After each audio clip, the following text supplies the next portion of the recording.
Hey, Walking Dead heads, we are back, and today we thank you for joining us for The Broken Dead. We're talking about Season 11, Episode 2, Acheron Part 2. So, we've got some news teasers and some speculation to come for you, so stay tuned. This is The Broken Dead.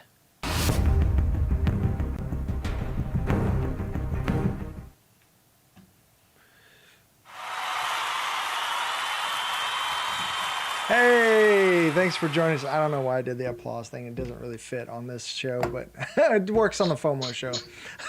This one's a little darker. But anyway, Quinn, you're rather happy to be here. Yeah. I have nothing to do with my hands, so I'm just doing things. So, thank you once again for joining us, whether you're watching on Facebook, YouTube, on Twitch now. We thanks you? Thanks. Wow. Okay. It's going to be one of those nights. We thank you for joining us for The Broken Dead. And whether you're new or returning, always thank you for doing that. And if you want to help us out, hit like, subscribe, and tag the little bell button if you decide that you want more of the show, and you can get notifications when we go live and all that kind of stuff. But it will be a huge help to us support the show or whatever, or just us and as individuals, if you know us personally. A huge help just to like and subscribe, or not necessarily subscribe. I mean, if you want more of the show or what we do, subscribe, but just to like and share would be a huge thing. It helps out tremendously. Thank you guys so much. And if you do decide that you want to go even further with that, you can check out our Patreon or be able to, I think there's a link in the description where you can go and throw us like $1 or $5 tip or whatever, that type of thing. That would be much appreciated. Don't forget to check out the website at www.broken.pictures.com. Oh, yeah. Yes. So, excuse me. As far as special notes go, I don't know that we have anything in particular. Just you guys stay healthy out there, wear a mask in public and all that jazz, get vaccinated, and maybe we could actually me and Quinn can actually start meeting in the same location again. And yeah, because numbers are crazy, yo. And I am COVID free, so I mean, technically we could, but being how I just got over COVID, it's probably not a good idea right now. It would be a crapshoot. Yeah, it would. We both work in the public with people, so there's no telling. But we've both got kids and families and stuff we got to take care of. Speaking of, take care of yours, and God bless and all that stuff. So I think that's you, my man. Cool. Wow, that was too much. I'm mad at myself for doing that. All right, here we go. 3, 2, 1. This is it. Your spoiler alert. In this episode of The Broken Dead, we'll be talking about episode 2 of The Walking Dead. If you haven't watched that, pause this, go watch that, and then come back. Unless you enjoy being spoiled. You have been warned. Yes, you have.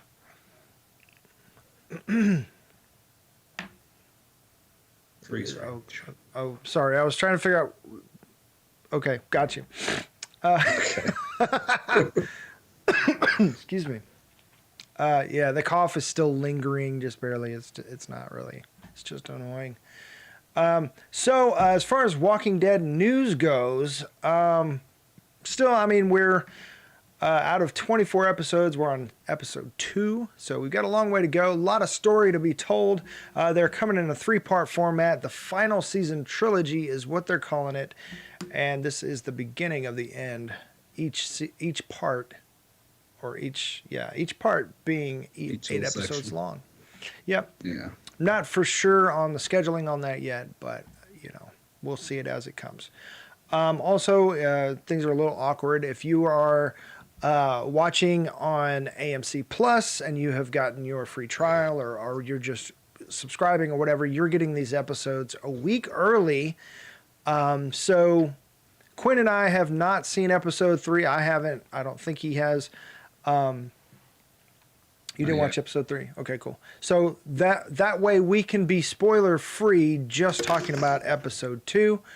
However, episode 2 did air on AMC, the cable channel, tonight, and so that is what we are keeping up with, unless it just becomes evident that nobody's going to respect that and nobody's going to watch our show if we don't talk about the current episode on that or whatever. So we'll see how all that plays out. But as of now, we are keeping up with the TV schedule just like normal.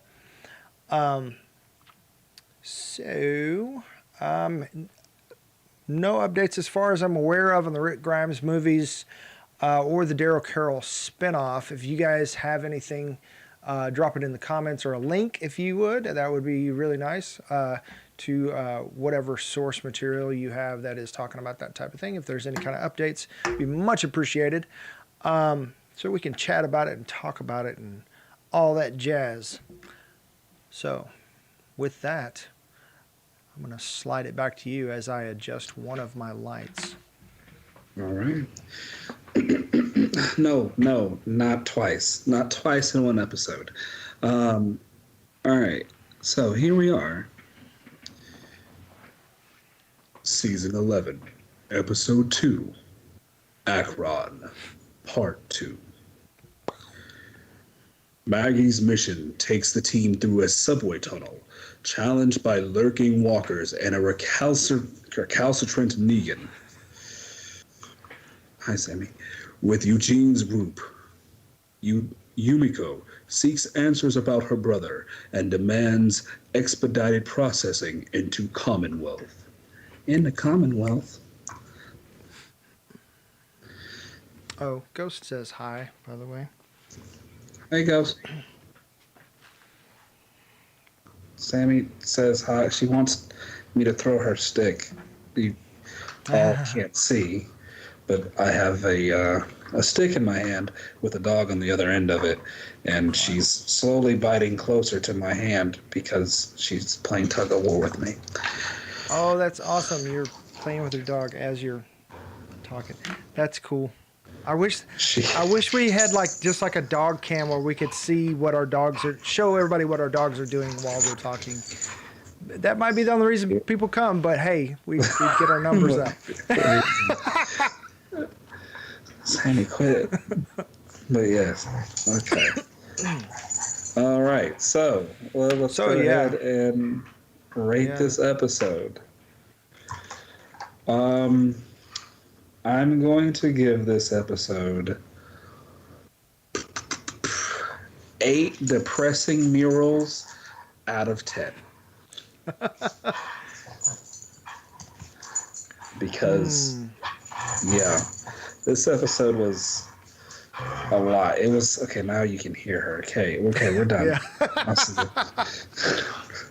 No, stop. Go get your mother. Go tell her you want to play. Okay. That's funny. So, yes, 8 depressing murals out of 10. This episode did a lot for world building and setting like a extra base block on some character development and kind of showing where everybody is mentally. Yeah. But what really...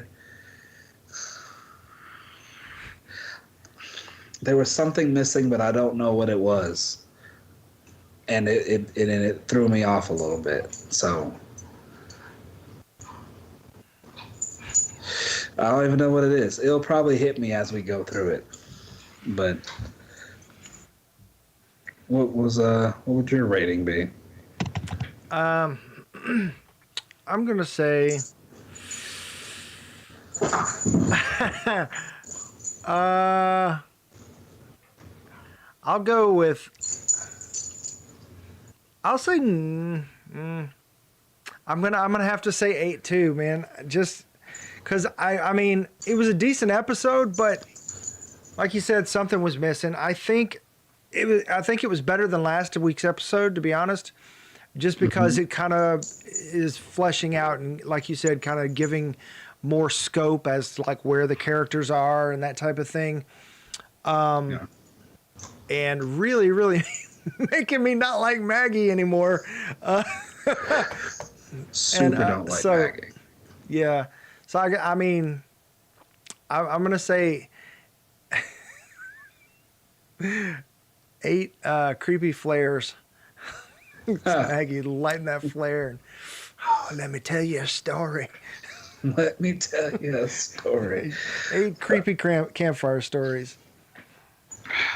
And I think that's what it was. That's what it was. It was the fact that they got stuck on some real dumb stuff. That they put themselves in a dumb situation. Yeah. But we'll get there. So episode, we won't take long for us to get there either. No. Any other points before we jump into this? I can't think of any. Okay. So it opens up kind of where it left off, where, you know, Negan goes into the subway car. Maggie's on the outside. She's popping caps in the zombies, and then it looks like they're about to get her. But she slides under the subway car, and she's able to get away that way. They might as well just had a dumpster there. A dumpster and a camera shot angle where you couldn't tell if they really got her or what they were getting into. I'm saying, because, like, she's... Okay. Like, I really feel like they're having fun with the storytelling, but they are not earning... Like, it's... It's more stylized rather than being grounded in reality, whereas before, like... They were really, really careful about when to shoot their guns because they didn't want to draw more walkers. And they're in a giant tunnel where that shit is going to echo for days. Echo hard. Not to mention, every time they fire that, she's basically going to go deaf. Like, you can't just fire a gun in an enclosed space like that. Like, and expect your ears not to be going. Yeah, exactly.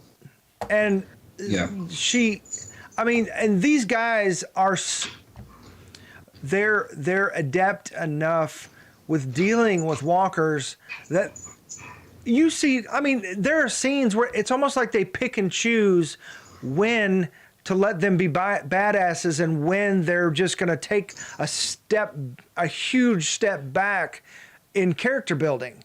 Because it's like Maggie's a freaking badass, and we've seen it even since she's been back, just taking out scores of walkers. It's like it's nothing, you know, because they want to show you how much of a badass she is. But now they want to show you that she's in danger, and so she becomes this, oh no, I'm out of bullets, and all these walkers overtake her. And we didn't even see how she gets out, we just assumed she went under because that's where she came from. But man, I'm really frustrated with the storytelling in this. She did like reach under and like start pulling herself away when they were grabbing at her and she was on the ground. But the kicker for me was, if you look at the end of last episode's. The last scene in last episode, the number of walkers around her changed a lot. Because it was like walkers to the train, whole bunch of hands reaching up. One was like on her, she kicked it off, then she slipped, and then the whole thing. And but she should have been dead. In truth, like there was only like two or three. If one had if one even bit her ankle or whatever, I don't know. It's just plot armor, I guess. It's plot armor be strong. Yeah. Like my grenade launcher, called the plot armor. But yeah, so then we go into the train, and then everybody's like, no, Alden. Alden was like, where's Maggie? Negan, she was right behind me. I don't know where she is. Yeah, Everybody's he tried like, to play it off right. Yeah. Yeah. Everybody's Look, like, speaking oh, of, like, okay. Alden and Negan, like the only people talking sense this entire episode, especially in that Super situation, at sense. least. Yeah. Then they started, then like, well, she was right behind you. She's either dead or she'll show up. We'll just keep going. We're not going to go and look. We don't have time. Maggie's fine. And then they start busting through the doors. Negan using crowbar. Yeah. So. And Yeah. So they're in a train car, like they drop into a train car, right? And Maggie comes up, apparently knowing which one they're in. Maybe she heard their footsteps or whatever. But like they pried a door open, and then the next scene they're still stuck in the same train car with both doors on each end closed. So that kind of threw me off. I think it's similar train car because they made it through, I think, 2 before they got to that third one that had the chair stuck. Yeah. They were moving, and then suddenly both sides are still locked because they had to go pry the other end open while they still watched Gage go through that at the other end. Okay. All right, yeah, that makes more sense. Okay. And then they're doing all this. Maggie, they hear dun dun dun dun dun dun dun because everybody knows Morse code, which was a slight better callback. They use Morse code in earlier seasons for things, so for them to go ahead and I feel like at this point, if you're dealing with society and you're out, you kind of have to know stuff like that. So I mean, I'll give them that. Yeah, and then they opened the door, which was also needed to be pried open, and Maggie just like, "Hi, I'm here." Ooh man, if if looks could kill. If looks could kill, and that gun had more bullets in it, Negan probably would have been dead. She had the gun, didn't let go, looked at Negan and said, "You know what I've never done to somebody?"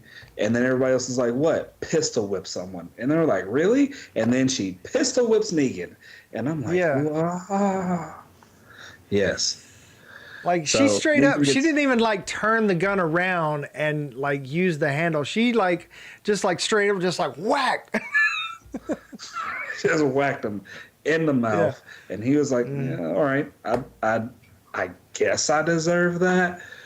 And then she tries to, scold him, like straight up just saying, "I slipped. He saw it. He left me." Everybody else is like, "He did what? What do you mean he did that? After everything we just said in the tunnel? I knew we shouldn't have trusted him. Let's kill him now." One person in the back just holding a spear going, "Woo!" because they all got murder happy. Straight up Lord of the Flies over there. They got extra murder happy. They did. So Sasquatch. Burning eyes. But Negan, then he spat out some of that, some of that truth Common sense. Yeah. But then everybody's still like, "We don't like you. We don't trust you. We don't care. It's just because you are who you are."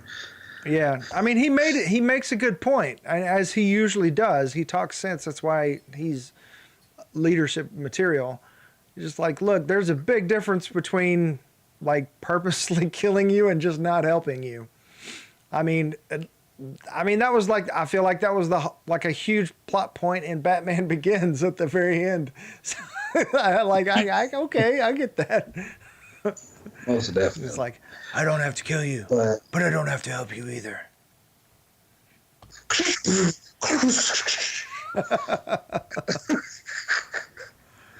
But yes, and then also Alden got upset with Negan because of that. But then Mm-hmm.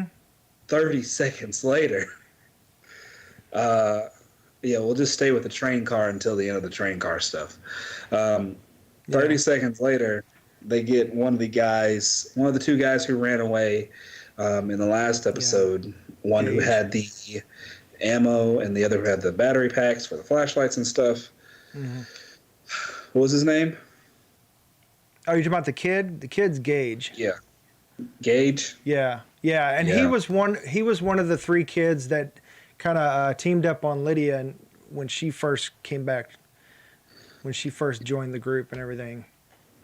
Okay.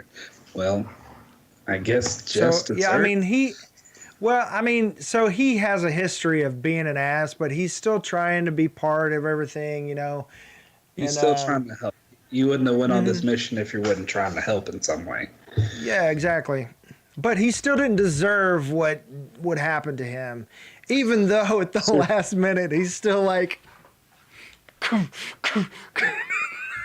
Yeah, just started. So I was like, oh, he has Jeez. two little knives. Is Like, he about to do I something? mean, What? What? I You feel have you two. Why kind are you so of, just using one? it's like most people just turn around and start killing walkers and whatever they can get through. But man, this dude was just, I mean, All right. still. So now that we're here, they get there. He's on the other side.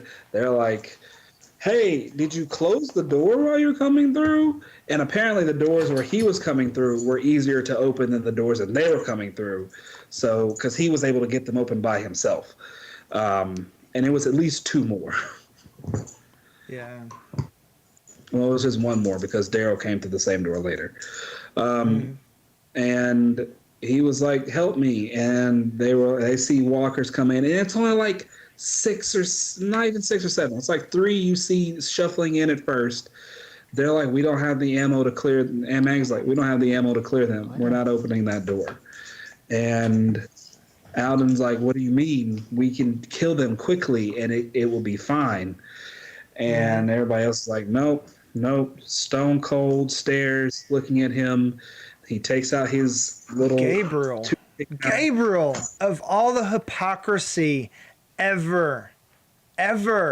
Oh, he's a coward. And it's like, bruh, when we found you, you had let everyone in your church die for your own selfish gain so you could live. And now you're sitting in judgment of people? Like, come on, Gabe. You're killing me, Smalls. This guy, man. And then, like, the teaser's on, it's like, there's no God here. It's like, take that freaking collar off your neck and quit pretending, dude. Yeah, he's not I don't know what to call Gabe anymore. And like Alden called him out and was like, okay, father. Gage took out his toothpicks, like I said, stabbed himself in the heart. I thought he was going to just take two to his temple, and I was like, well, maybe not. We'll see. That might be a little too harsh for AMC. Yeah. But even still, he died as he was getting torn apart, but he still comes back as a walker. Which they deserve to see every moment. Like Alden called it, was like, oh, now you can't look at him. Yeah. It's like, and then Maggie pulls an ego trip and it's like, you know what? I've seen so much worse. Let me just light a flare and tell this creepy campfire story about how bad I've had it. It's like, bro, it's been bad all around. That does not give you the right to straight up just not help somebody like that. It's like, Glenn and your father and your sister would be so disappointed in you right now. It's like, I'm so mad at Maggie right now. It's like, I get it. You've been through shit and you've seen shit.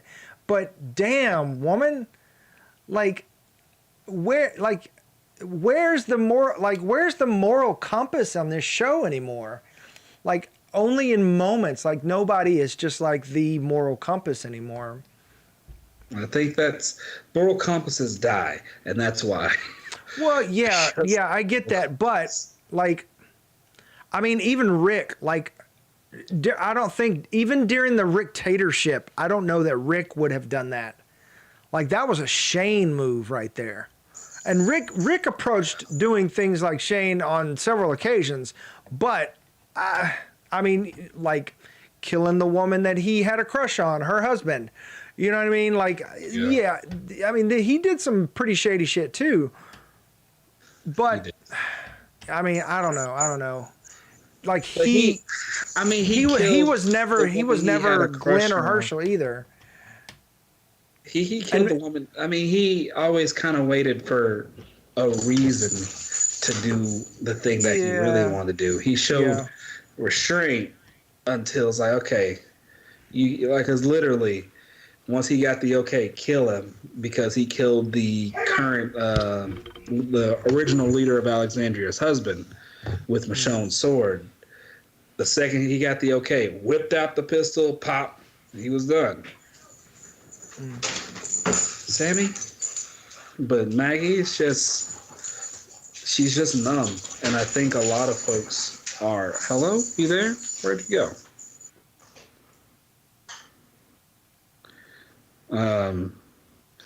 I think Maggie is numb, like a lot of people in the apocalypse. Negan's time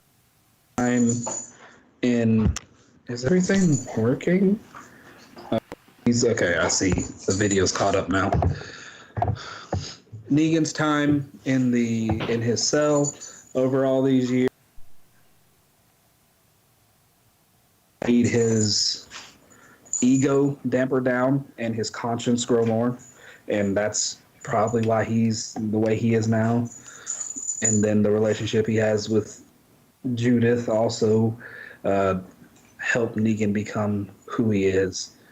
But being around this version of Maggie seems to be making Negan regress in some ways. Yeah. Just because I mean, he's...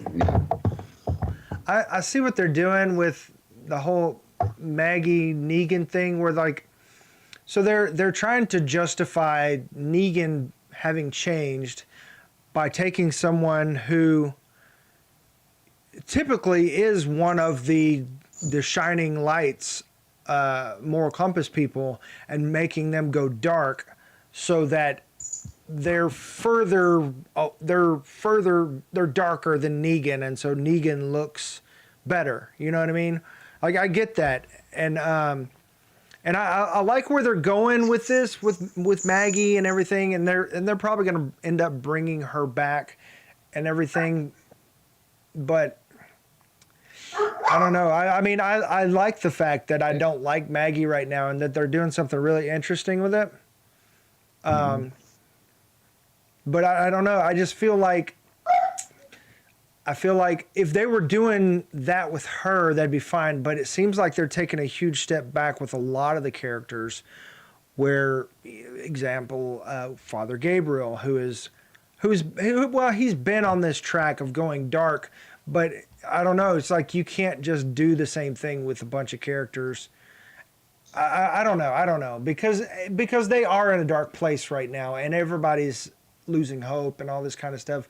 Gabriel's on a whole different. He's drinking a different Kool-Aid than the rest of everybody else right now, though. And I also feel like even jumping over to Eugene, I feel like they took a huge step back to kind of use him as the as like to make him the character he used to be, so they could have that in the story. You know what I mean? It might turn out that he was falling into that so that he could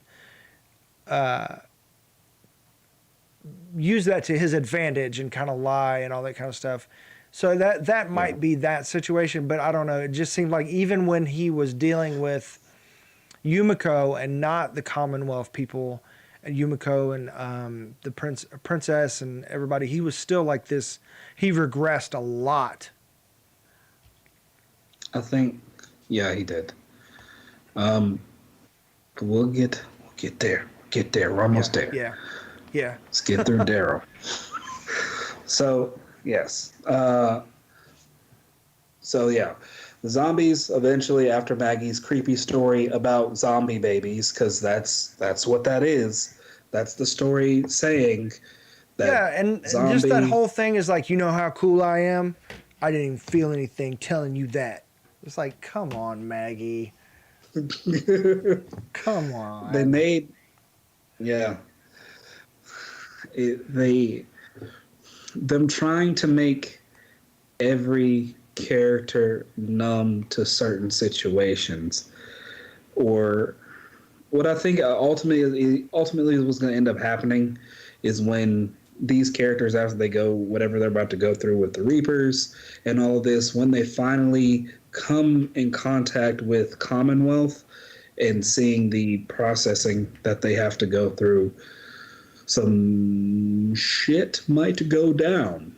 Some real shit might go down. Mm-hmm. Because I think they're making Gabriel fall really hard because they're going to give him either he's about to die here real soon, or they're going to give him a like a spotlight shine once they get to Commonwealth. They're making Maggie fall. They're not really making her fall. They're making her like a horse with blinders on. Because next episode, horses. Because the only thing she sees is Herschel, and making sure Herschel is safe fed growing up and alive. Yeah. And, Yeah. I and mean, she that doesn't doesn't want. mean I get that. She's got blinders on, but I don't know. I mean, yeah, children can change you. I mean, children can definitely go lay down. Can definitely change your priorities and the way you see the world, and kind of put blinders on to everybody else and all you. Yeah, I get that. Yeah, I can see that. And then with Herschel looking just like Glenn, literally, and then Negan just walking up, just little pig, you look like Glenn, and so now she's just, yeah, it's kind of, I feel like that is messing with her a little bit. I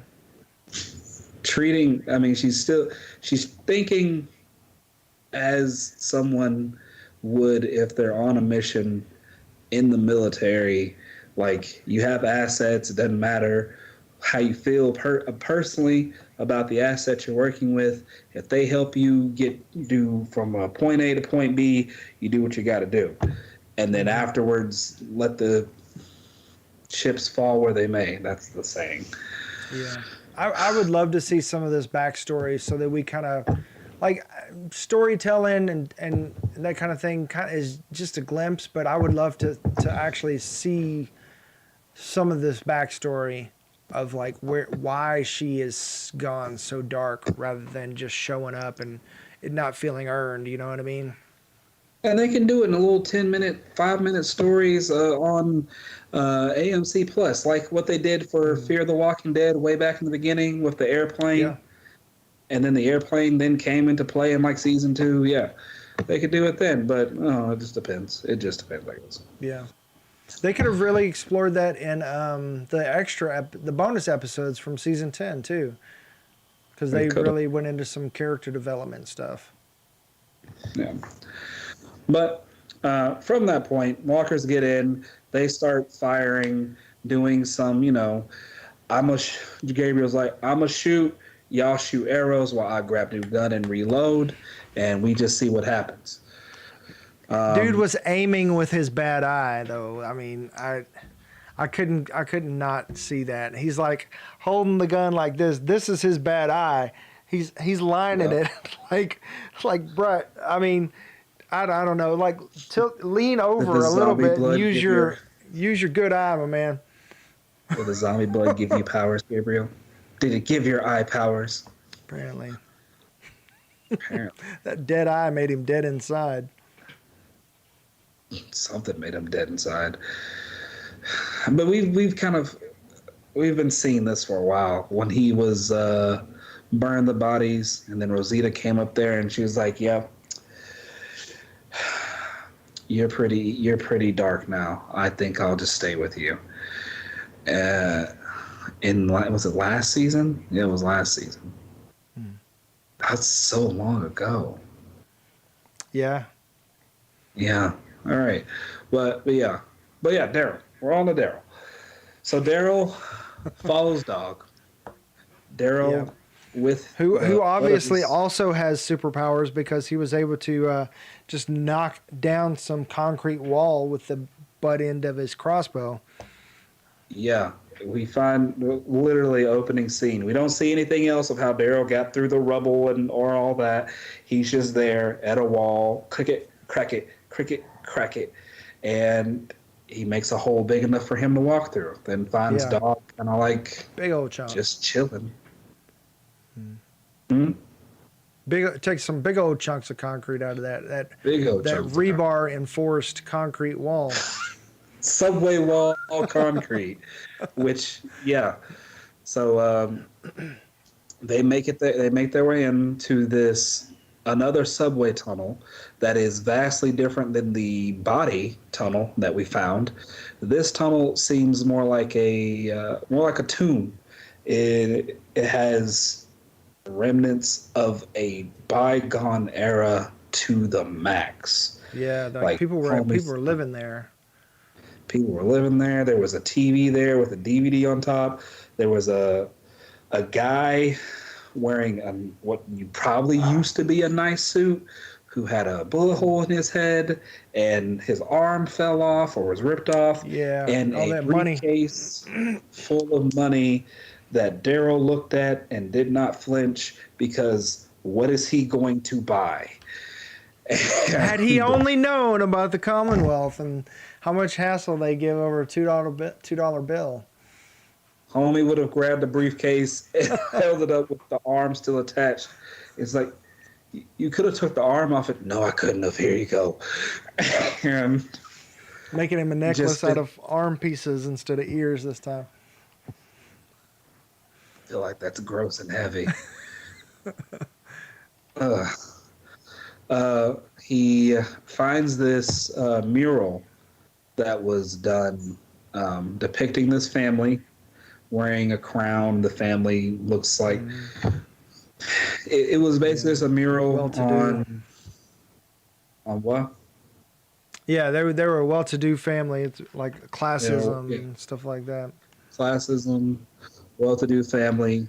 They then shows the same family that with the crowns, but they're homeless.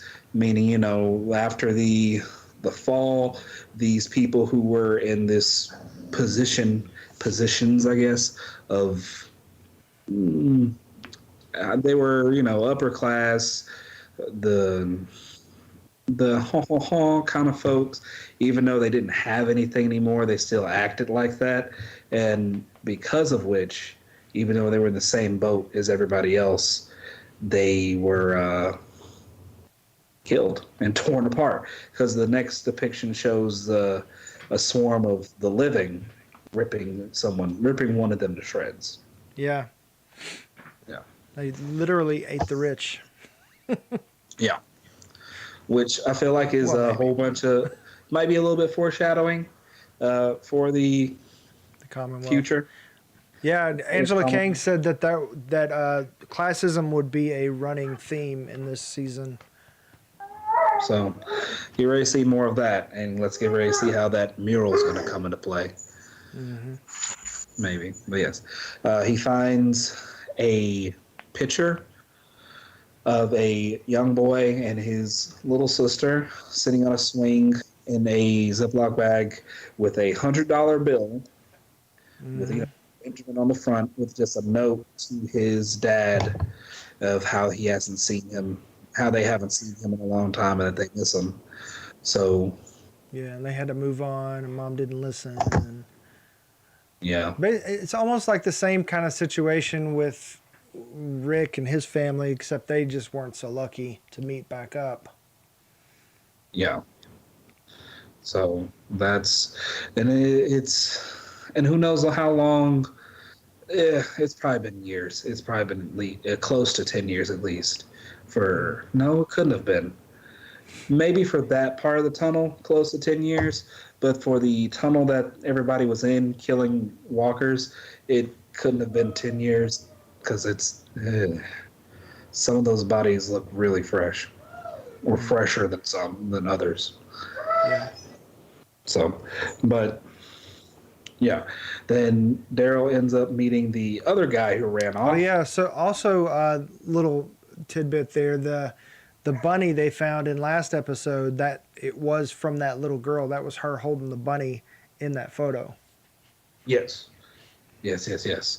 Which, we'll probably never meet those two from the photo, so we'll never know what actually happened to them. But some stories you just have to speculate. Yeah. In the apocalypse, every dead body tells a story that you'll never know. Yeah. So, sometimes Daryl even more ends up- fleshed out than the characters we're watching on screen. Sometimes, yes. Like in the bonus episodes when Gabriel and oh crap, what the frick? Aaron. Aaron. There we go. I couldn't remember names. Excuse me. Gabriel and Aaron were going through and they found the house with the bodies that were burned and like little purple flowers were growing up around them. And I was like, what happened? Can we do a flashback? Mm-hmm. So, but yeah, and those little things Then like Carol that. shows up and it's like, don't look at the flowers. Don't look at the flowers. He just gets to chill. It's like, I don't think I should look at these. And walks away. Something bad's going to happen if I look at these flowers. Daryl meets up with the other guy that ran away. I can't tell if he got bit or if he just got hurt. I thought he had gotten bit. I mean, I just assumed because he was covered in blood. I mean, there's nothing else that would have attacked him besides walkers. Yeah, and but the wound's like on his head. So yeah, like I don't know exactly. They didn't really. Walker fell from the ceiling. Yeah, I mean, like, did he was running away and ran into a wall or something? And he lost the ammo. Hold on, I'm going to let Ghost out because he's whining here. Okay. He lost the ammo. Excuse me. He was like, and that was in Daryl too. Always, like, when they're on the mission, they are on the mission. But they're straight up just asked, where's the ammo bag? Mm-hmm. I lost that too. And you could tell he was like, I don't really want to tell you that I lost it, but I have to tell you that I lost it. There's no point in me lying. Yeah, and when he gave Daryl his gun saying, don't let my kids know that I died a coward, I thought I thought he was done. I thought he was getting put down because he had walker bites or whatever, but apparently not because he was with them later on. He was with them later on. And Daryl just told him I don't know how exactly. I guess they went back for him because Daryl did not take him through the train car and everything else with him. He did not. And I don't know which direction Daryl went because he got behind them. Or in front of them, I guess, because they were pushing forward, so he got in front of them. But apparently, he came the same way that Gage came. Yeah, so he told other guy just to sit tight. Daryl went through. He, I guess, left Dog with him after saving Dog from getting eaten slightly. Yeah, and even when he was going through that little tunnel area. Like, he went in one side, and there was only one way through that we could see anyway, and then somehow still a walker or zombie or whatever, I guess a dragger, because he was dragging himself through the tunnel. Anyways, he didn't go around a zombie, but there was a zombie following him through the tunnel. I was like, where did that thing even come from? Yeah. So. And he was like so scared in that moment, but I don't know. It's like, don't you remember a couple years ago where it was just like, oh, you know what? Zombies aren't even a problem with them anymore. They can clear a room and it's people that are the problem. But now they're they're reacting to the zombies as if they're like terrified once again. It was like maybe they just haven't been out. Not Daryl though. I mean, Daryl's been out. He's not one of these people that have been holed up behind a fence for years and forgot what it's like, you know? Yeah. I think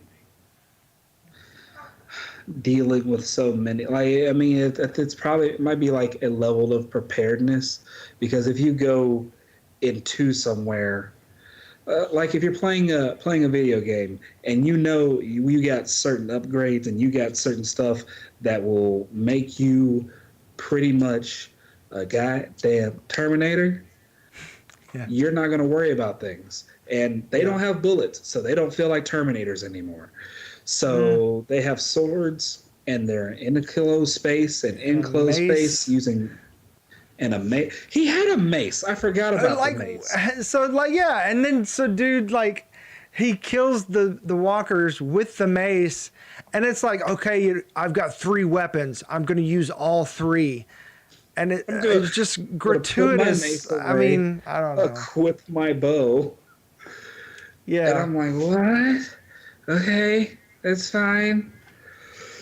He had a mace. I was like, oh, that's really cool. I think they've been putting in some like, oh, that was cool moments, and where did he get a mace? Because that's what it was. This episode reminded me of a video game. It's a good thing and a bad thing, but it reminded me of a video game. Yeah. And so, like, as far as like, I get it, like you want to show off your character having these cool moments and stuff, but you've got to earn it. Like, give them a reason why they have to change weapons, not just, oh, you know what? I've already killed 3 people with this one, so now I have to use something else. You know what I mean? It's like, make it get stuck in a walker's head or something where he can't pull it out and he has to grab something else real quick. I mean, give it a reason, you know? Like, make it make sense. Well, so it happens when you get to the last season. Sometimes they just do stuff. But yeah, Daryl then goes through, and then with the gun that I don't know how many bullets a normal, whatever kind of pistol that was. I don't think it was a Glock. It was. I don't know. You straight up John Wick right there for a moment. He had put flashlight gun up there, just went pop, pop, boom, pop, pop, pop, pop, boom, pop, pop, pop, pop, pop, pop, pop. I think you should be out of ammo by now. Pop, pop, pop, pop, pop, pop, pop, pop. Yeah, yeah. Not to mention, like, why did he even? Like, he didn't even need to use the gun because he waited to get so close to them before he even shot them. Not to mention, once again, enclosed space and making noise, drawing more, creating more problems for yourself. Like, Daryl should know this by now. Like, Daryl does know this. This is just bad writing. I feel like a fanboy is writing these episodes now. It's like, you know, it'd be super cool. Let's do that. It's like, let me get Michael Bay on the phone. What would look super cool? Explosions? Hell yeah. Boom. Not enough done. Explosions. It's like, there weren't enough explosions and not enough robot sounds. I'm saying, it's like, yeah. I mean, Michael Bay, I'm using Michael Bay, but I mean, because he's known for that. But Michael Bay has made some really good stories. But he's made some really good stories. But he's made some really bad stories where things just, that's the thing. It's like, rather than these characters going through problems, like they're just reacting and things are just, they go from moment to moment, just event to event. And it doesn't, they don't earn it. There's no character development. It's just cool thing to cool thing. And it's like, oh, you know what? To make this cool thing happen, this character has to be at this point. So we'll just put them there because that'll be cool. No, you have to earn it. You know what I mean? You have to walk the audience through how they get to that point if you want to do the cool thing. I think the justification of how they're looking at it now is like the characters that are here they've gone through like a lot of things, and besides, regressing personality wise or motive wise, they are all like capable warriors. So if they have the moment to like do a cool thing, they can just do it. But also, the show has definitely become more like you said before. It's more stylized. It's more action oriented when those action sequences happen to make it more gripping. But because something crazy happens on the screen, it's not just he shot a zombie, and then that's it. It's usually 15 zombies and something crazy is gonna happen, and they either get out there at the last second or clear everything without a scratch on them. And that's just I don't know. I guess my thing is like this has always been a character drama. It's always been a character drama, and that was the selling point at the beginning. Was like, oh, it's not just another zombie movie, because there were zombie movies like zombie stories like out the wazoo when this thing came out. What separated it, what made it different, was that this is a character drama. It just happens in a zombie apocalypse. You know what I mean? Yes. And I know that's why I started watching the show, to be honest, in season 2. And when they were at the farm and all that kind of stuff. And there was a lot of character building. Yeah, I mean, it's still a little soap opera-y, but that's at the height of The Walking Dead, is when it was more itself. It was a character drama. And the setting was just a zombie apocalypse. And it was about these people trying to survive and what they go through and all this kind of stuff. And it's kind of lost itself. And people dropped off because it was just, okay, well, they run into bad guys and there are other people. How are they going to do it this time? And they were just going to wash, rinse, and repeat every season, And that's when people stopped watching, when it stopped being compelling character drama. And now it's kind of like, oh, well, now we're just trying to do some cool stuff before we go out. You know what I mean? And I mean, it's kind of cheating the character drama, because it's like, oh, we need to get these characters here, which is cool, but you're not developing the characters to that point. You're just putting them there. Does that make sense? And I think that's my frustration. And I know that we're only in episode 2, but so far that's what I'm seeing, and I can see where it's going. But that's the downfall of just putting the character there, is it becomes formulaic and it becomes predictable instead of interesting, like bringing the audience in, because predictability is inevitable. Like, audiences are so savvy now, they're going to see it coming from a mile away. What you have to do is make them enjoy the ride. You know what I mean? To where it's fun, and they are invested in the characters, in the journey, because we all know where it's going.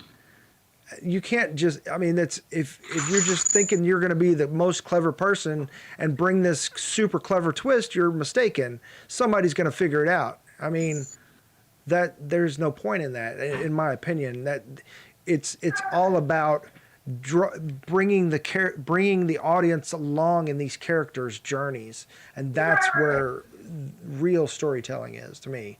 And it's just, I don't know. We've seen this show do this the whole time, and it's been fun and all this kind of stuff. And this is the final season, but I'm just griping.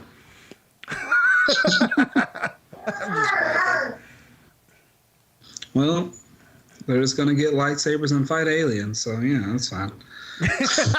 And that's the thing, is like, I'm down for all the crazy, silly, whatever. But I want to enjoy the ride to get there. Like, make getting from point A to point B make sense, instead of we just appear there. Like, you know what I mean? Yeah. Like you can take an audience anywhere you want to go as long as the journey from A to B makes sense.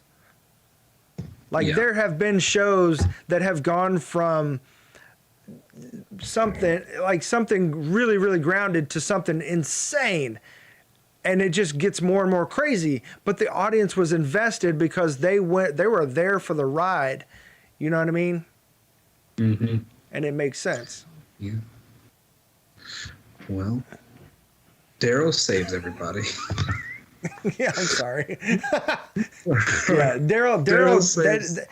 They got some really cool moments. Daryl went straight up John Wick, like cow. That was a really cool way they shot that, showing it as they traveled along through the subway car windows.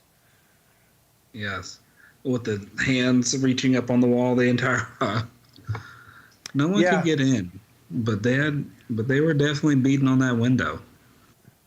Yeah, apparently, they were completely surrounded by walkers, apparently. So, and that's a whole nother thing. But yeah, and then he gets everybody out the train. They get out into the stairwell of the subway. I actually missed what they said there because I was in the kitchen. And I didn't rewind it, so I have no idea what they said. Next thing I know, with them, they're just on the street. They're looking for a safe house. That's what it is. I remember that. And Maggie's, also in that moment, which was a really, really actually good character building moment, is when Maggie had to trust Negan with the gun in the heat of the moment. Mm-hmm. And then later on, when he gave it back from the other side, and when he gave it back and hesitated, just to kind of let her know, like, look, I see what you did, and I appreciate it. You know what I mean? Yeah. Just for a moment. So we'll probably end up seeing. Hopefully, we get more moments of trusting between those two, and we'll see what kind of relationship buds from that, whatever it may be. At the very least, a mutual respect where they can tolerate each other and kind of have each other's backs in the foxhole, at least. Since they're not doing play-by-play from the comics, since they're not doing that, which in the comics, Maggie, after the Whisper War, her and Negan have a moment. She has a moment where she can put an end to that man's life. And she says, get out of here and never come back. And Negan's like, cool. And that's it. That's no more Negan the rest of the comic. Yeah. I feel at this point like Negan would be justified in just walking away himself, like him making that choice. Yeah. Because of the way they treated him. Yeah. Like they fully regressed to the point where Maggie left, totally forgetting everything that happened in the season and a half, 2 seasons that Maggie's been gone. Like all that just kind of just went away, and they just acting like high school kids and playing popularity games. So when you develop your adult life and then you have your friend from high school show up, you turn back into who you were in high school. Yeah, except nobody is being the voice of reason, except, I don't know, maybe Carol, but she's not there, is the only one saying, hey, we really depended on him. He really did help us, you know? Yeah. She's actually on Negan's side. Yeah, except she was the one that let him free, and so nobody's going to listen to her. Yeah. But yeah, they walking through the dead of night. Weird. That's still the weirdest decision in any apocalypse for me. Walking through the dead of night. Yeah. I guess they're on a mission, so they're time based. Trying to make up ground that they lost during the storm is the reason that you would do that.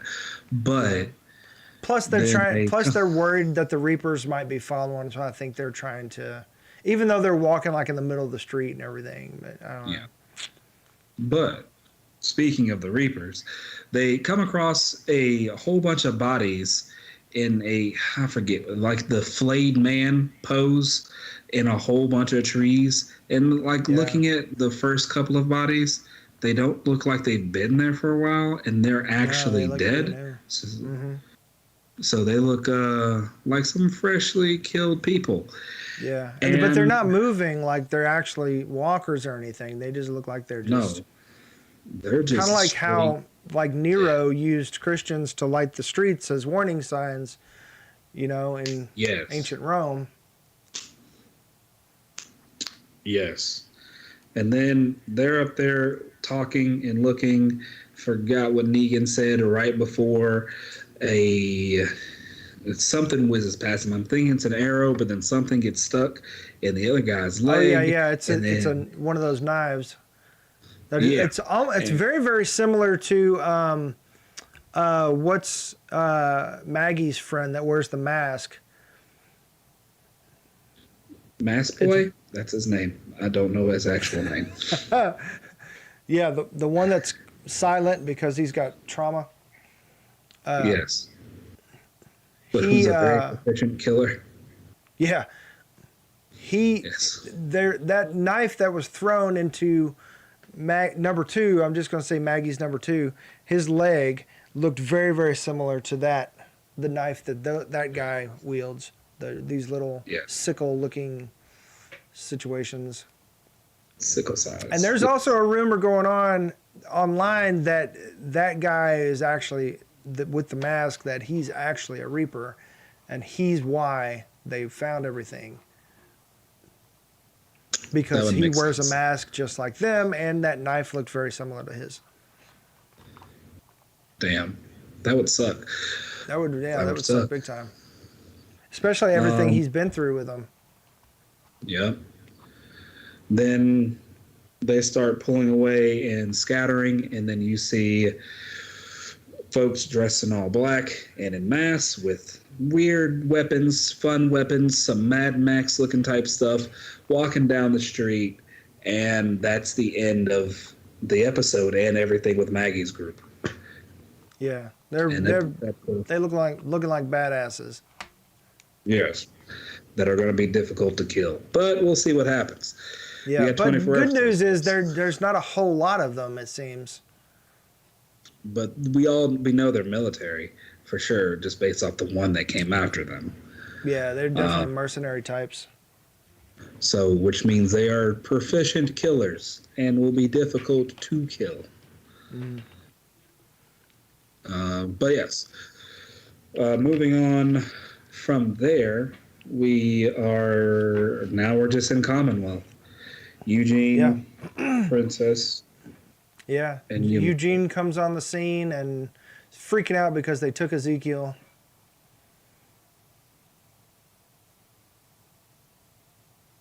Ooh, you cut out real hard.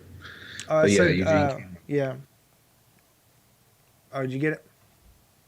Eugene came on the scene and freaking out? That was the last thing I heard. Yeah, he was freaking out because they took Ezekiel and he didn't know where he went.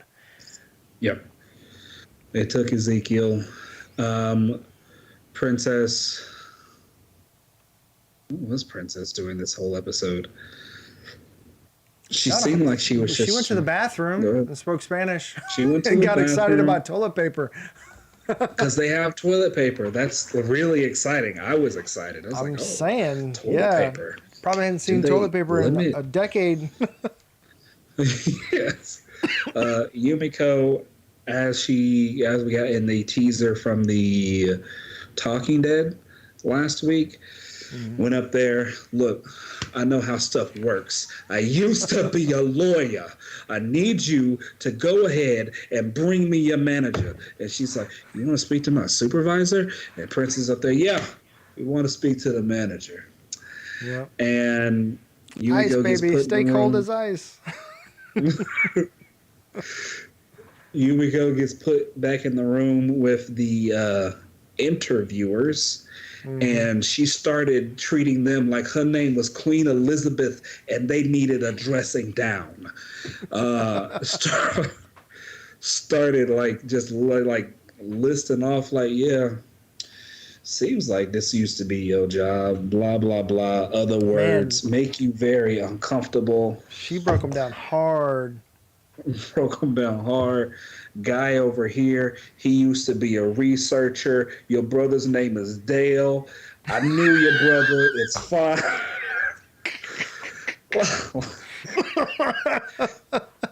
Like this man looked up, started writing real fast. He was very his little pen started smoking, man. And then she asked, "Where did you go to school again?"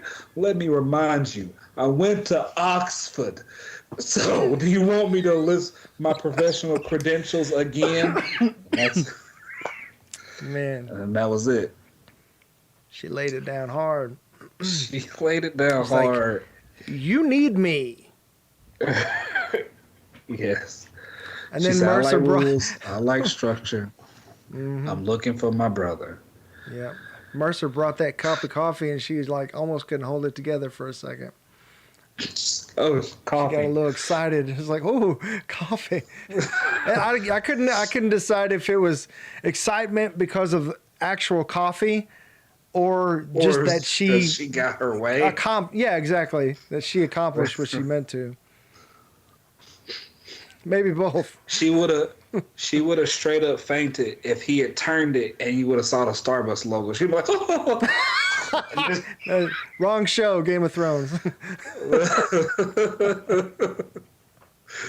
Oh.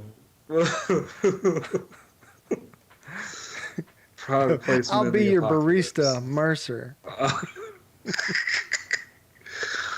And yeah, that was funny. Then we cut back to Princess Eugene. Yeah, waiting in the hallway. She's like, "I gotta go to the bathroom." She goes up there. She immediately just starts speaking Spanish to one of the guards because I mean, she's been watching them and she knows everything just by based off like little itty bitty looks. Mm-hmm. So and they've established that she's got ADHD, so she's, I guess, I don't know. I mean, I've got ADHD. My kids have ADHD, and like not everything is like super hyper focused all the time. You know what I mean? I don't know. It's like she's super observant because she's ADHD. It's like, no, that's not exactly how it works. Sometimes you're completely oblivious.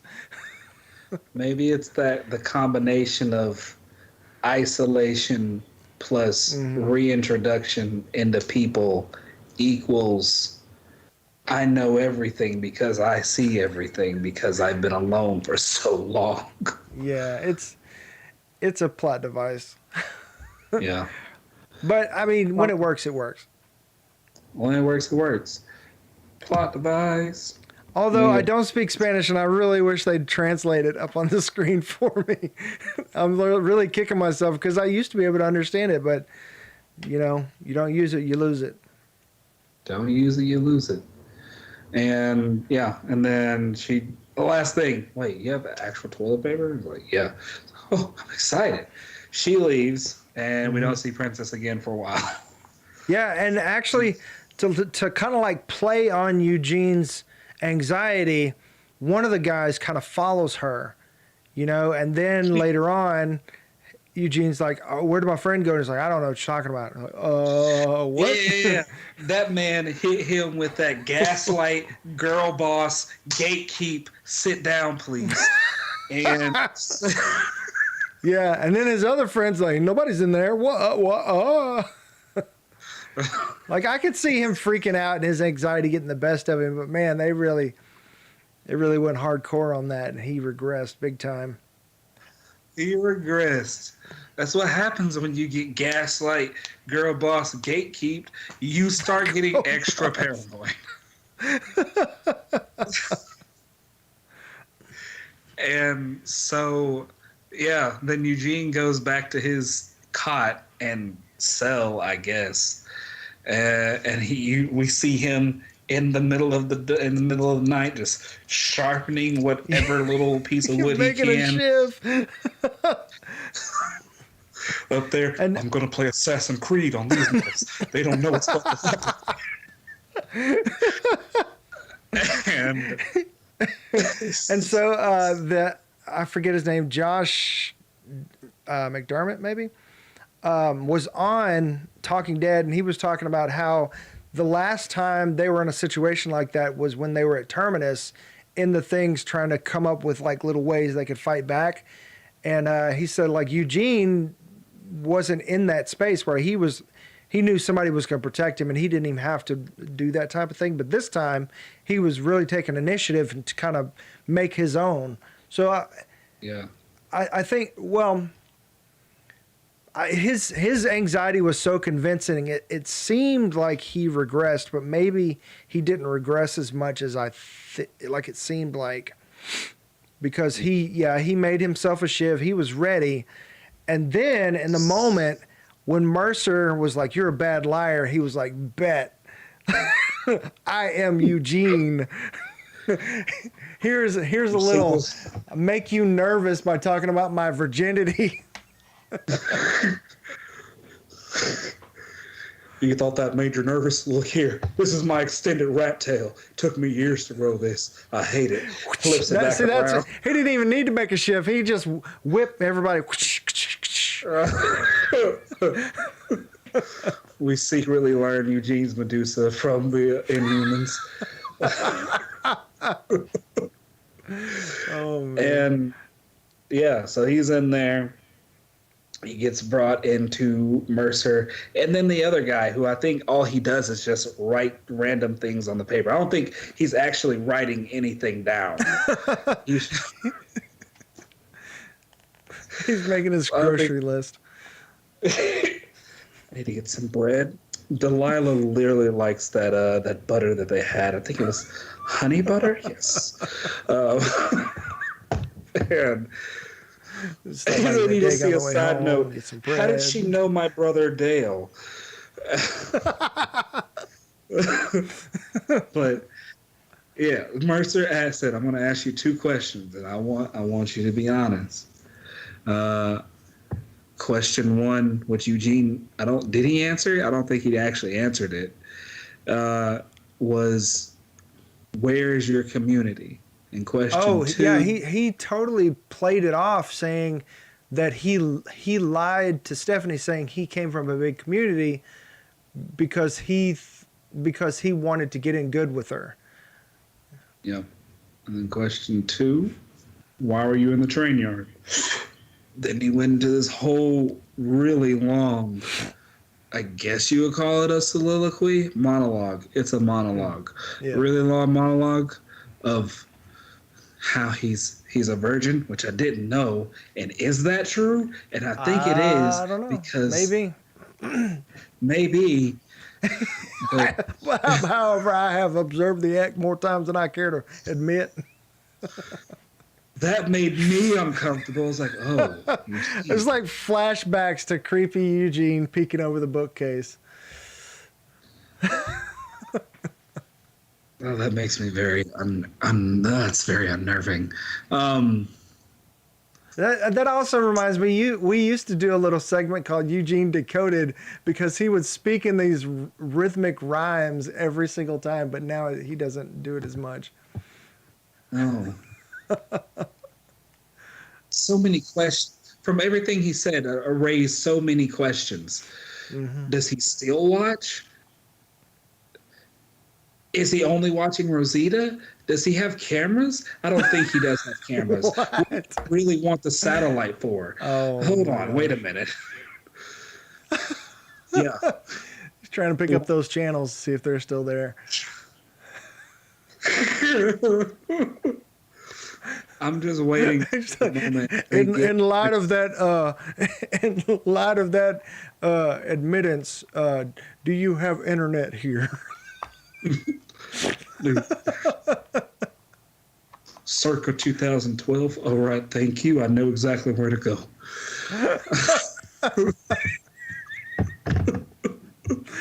Oh my! Did they have Pornhub during the fall? I don't know. I can only hope. I don't know. Look, somebody died because they were whacking it. That's all I know. At least one. It's like that scene in Zombieland where the guy was in the bathroom and the clown came up under the thing. That had to happen. Yes. Like at some point. Just once. Man. Oh, All man. right. But then Eugene, after that whole thing, they put him in a cart, put a bag over his head. He gets wheeled off into a room, and right before he goes into the room, you can see this room has like pottery, and it looks a little bit nicer than some of the other like train cars and stuff that they get thrown into. And there was a receptionist wearing a suit, and I was like, "Wait, this is a weird way to kill somebody. Very personal." It's like they're very organized, but okay. Yeah, and it was different, but not that much from Ellis Island, like where they kind of bring in immigrants. Their immigration process needs work. Yes. I have a few minutes left on my laptop. I have 12 minutes left on the laptop, and then it's going to die. So, this is snappy. Well, there's the countdown right there. Eugene we end up seeing him. He's unbound. He turns around.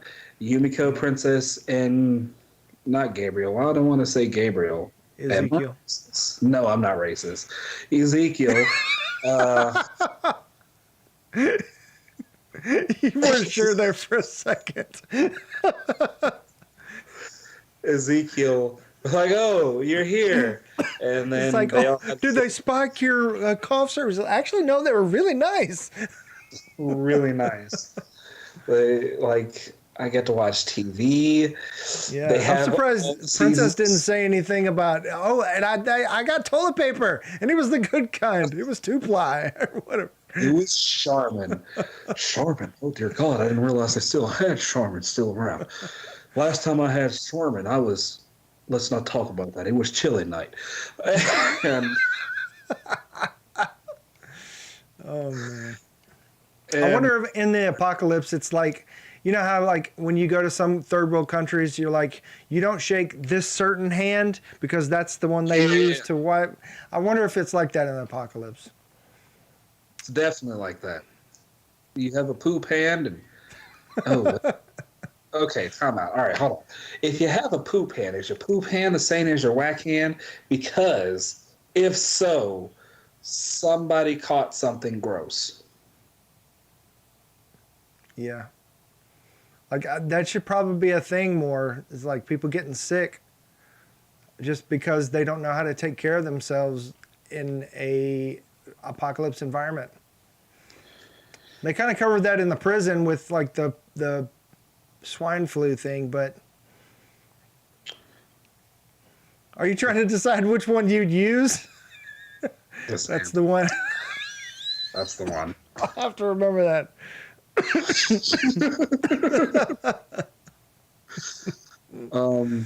So yes, they did. Yeah, so it's like, and you were there, and you were there, and you were there. And then they opened the door, and supposedly that Stephanie came through the door, and she was actually cute. She's cute, and she's not black, which is fine. There's nothing wrong with that.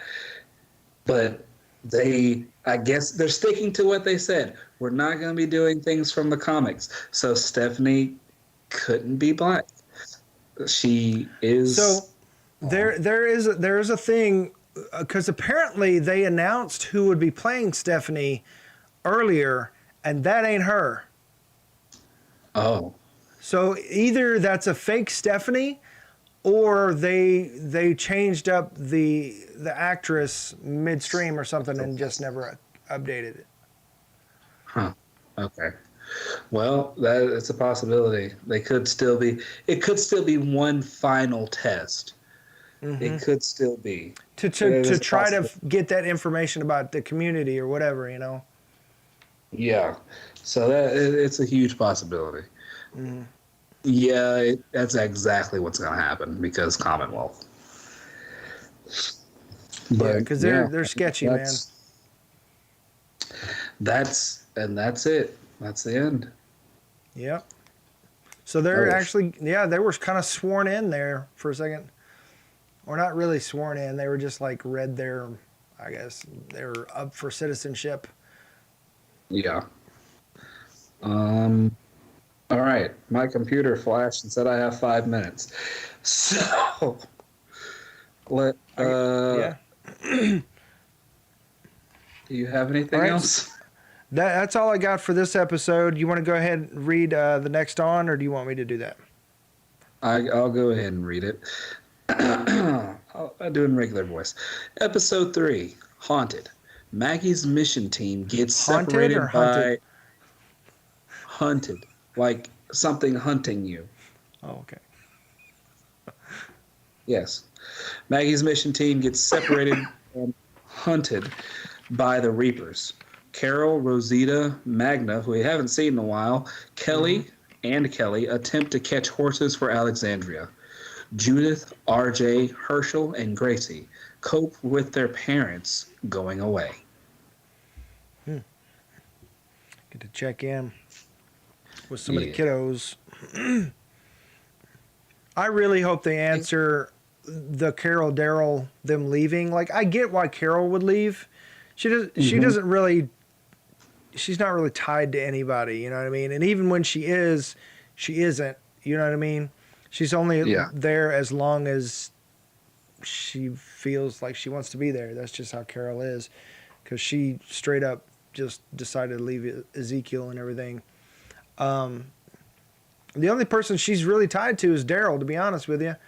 And even then, she's just like, screw you, I'll go get on a boat, you know. But if you want me to get off, I guess, if you ask nicely, I'll come back. But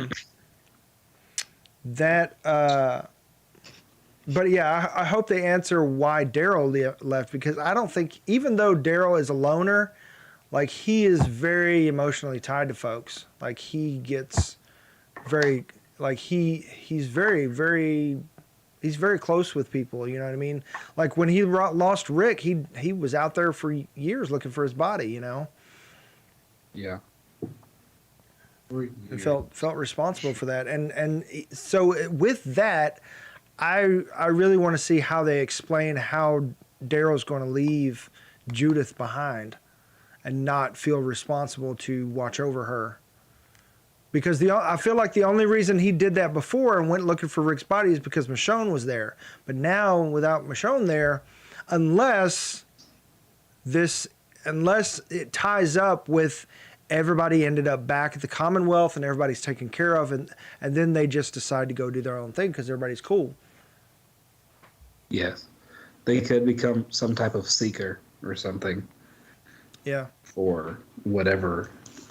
Because, yeah, I don't think Commonwealth isn't going to be Commonwealth by the end of this season. It'll be. And plus, well, even if the Commonwealth is a thing and they end up being some like good enough to deal with and tolerate, and you know, Daryl never fit in with society, so that would make sense for him to just be like, that's not really for me. I'm gonna go do something else, you know. Did I lose you?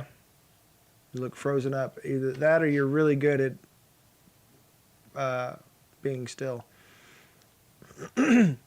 So we might have lost Quin. I'm not sure. We'll see how his laptop might have went out on him. Yep, he just responded. It died. So you guys can look at frozen Quin there for just a second while I end this.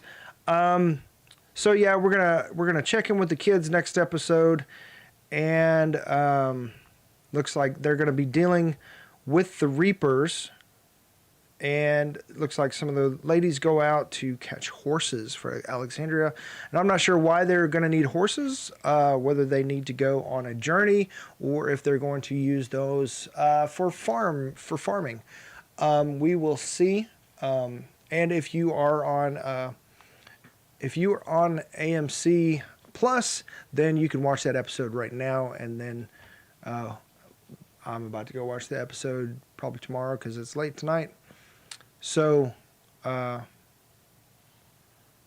like maybe...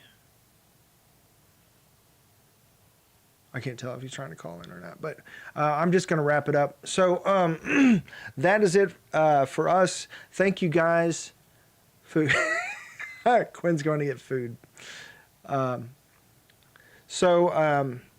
Yes, that is it for us. Thanks for joining us, and we hope to see you guys every Sunday night, 10 p.m. Central Standard Time on YouTube, Facebook, or Twitch, whichever you prefer. And don't forget to like, subscribe, and hit the little bell icon so that you know when we drop a new video. And we would much appreciate it. Please like and share with your friends. That makes a huge difference and very, very helpful. Thank you so much. And if you want to go any further with that, we appreciate it if you want to check out the Patreon or tips or whatever, that type of thing. So, and if we have interested you or something that you want to continue watching, please subscribe and follow us on there.